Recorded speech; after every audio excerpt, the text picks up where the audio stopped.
Welcome back to the third installment from Haley's Cupcakery Virtual Kitchen.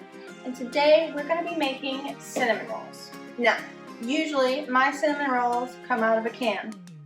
Don't judge. So I thought I would break out of my comfort zone and make the cinnamon rolls from scratch. It turned out to be a little bit more of a time-consuming process than I thought, but let me tell you, it is so worth it. So let me show you how it's done. Let's get started by making the dough. In a bowl, place a cup of warm whole milk, a 1/4 cup of sugar, and 2 teaspoons of active dry yeast and whisk together until combined. You're going to want to let this sit for a few minutes until it bubbles up. Now, I've added some homemade vanilla extract, but you can use your favorite here, as well as 2 eggs, and 4 cups of all-purpose flour. We'll add 1½ teaspoons of kosher salt and start mixing. Now you'll want to mix this on medium speed until a sticky dough is formed. Slowly add 6 tablespoons of softened unsalted butter and knead for 10 minutes until a soft dough forms. You can also do it by hand. Now we'll place it into a greased bowl, cover it with plastic wrap, and place in the fridge to rise overnight. Now we'll make the filling. In another bowl, combine 3/4 of a cup of brown sugar, 1½ tablespoons of ground cinnamon, and a 1/4 teaspoon of kosher salt. Give it a mix to combine, and we'll set this aside for later. Now let's roll the rolls. We'll now want to start out by rolling out the dough. I've taken this out of the fridge, and I've prepped my surface lightly with a dusting of flour. And we'll go ahead by rolling it out with your trusty rolling pin.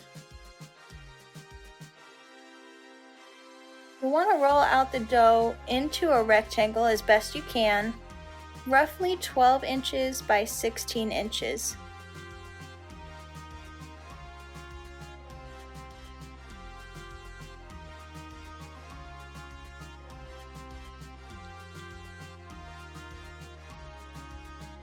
Now you'll want to spread softened butter, 8 whole tablespoons of it, onto this dough, and leave a 1-inch border on one of the shorter edges. We're looking for a nice even layer of softened butter here. Now we'll take that cinnamon brown sugar mixture from before and sprinkle it on the buttered surface. It may seem like a lot, but trust me, it will all work. I've taken the back of my spoon here to press it firmly into the dough, that way it stays in place when we roll. Starting with the shorter edge, we'll roll the dough into a tight spiral, slowly working our way to the end where we've left a gap. And once you get there, pinch it to the bottom of the dough, and we'll roll it over and cut it into 8 equal pieces. Basically cutting in half, then half again, and half one more time. We'll then take our rolls and place them in a buttered 9x13 baking dish, cover with plastic wrap, and let them rise in a warm place for 30 to 90 minutes. Now, let's make the frosting.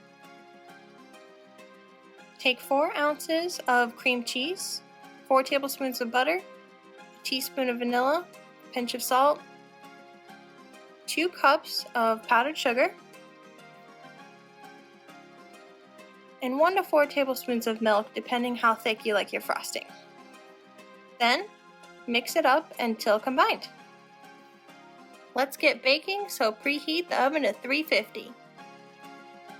After your rolls have about doubled in size, we'll remove the plastic wrap and place it into the oven for about 20 to 25 minutes until golden brown. Now, let's frost the rolls. After a few minutes, it's time to go ahead and frost the cinnamon rolls. You'll want to do this while they're still warm because that's when they taste the best. Now, I found that this recipe for the frosting does make enough for 2 batches, but that's to my liking. If you really love frosting, you go ahead and smear it on.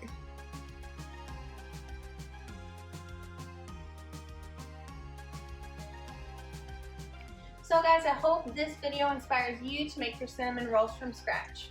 Because it does take a little bit longer to make this, I would recommend making a double or a triple batch. So then that way, you can just pop it in the oven the next time you're craving cinnamon rolls. So till the next time, I'll see you guys in the HC Virtual Kitchen. Bye!